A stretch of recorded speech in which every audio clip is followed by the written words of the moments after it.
Hello everyone, welcome to Raptor 101, a training course designed to teach IronPoint pilots the basics of competitive dogfighting in Star Citizen. My name is Kazuka, and in this video we are going to be making sure you understand evasion.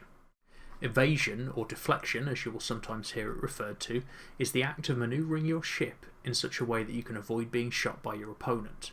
Knowing both when and how to evade is fundamental to being a good dogfighter. When you are nose to nose with your opponent, you are going to be trading damage and you are both going to be getting lots of shots on each other.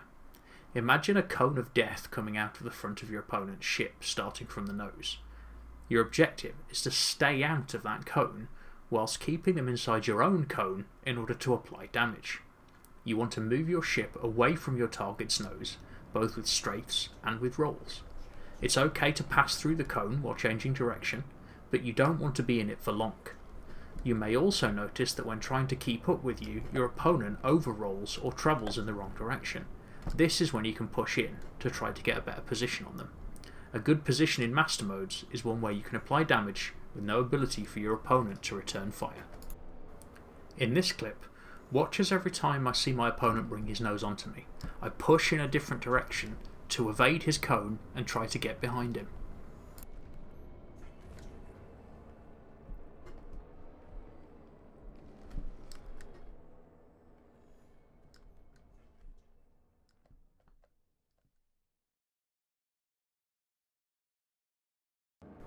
Now let's take a look at what this looks like from Chewie's perspective. In these clips you will see my ship is constantly moving in front of Chewie. It's always moving around his nose or across him, but never lingers in the centre of his screen for long.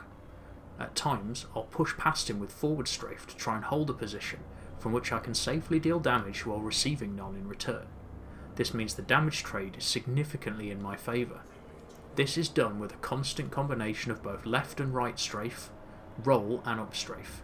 If there is any moment in the fight where you aren't strafing, you likely aren't evading enough. It's important not to hold any one direction for too long. If you do, your movement becomes flat and predictable. The direction of your movement needs to be changing constantly throughout the fight. However, if you find yourself with a significant lead over your opponent, you might decide to focus on neutralising, aiming and landing your shots in order to finish them off more quickly. It's okay to take some damage if necessary to secure the win, although the healthier you can keep your ship, the better. Shields regen, but hull doesn't. You can practice your momentum control and evasion by strafing around an unpiloted Gladius or landing platform. Try to keep the Gladius under your crosshair as much as possible, whilst moving across and around its nose with varying strafe inputs. That's it for this video. Make sure you think about maintaining your evasiveness while fighting, and keep regularly honing your skills in practice.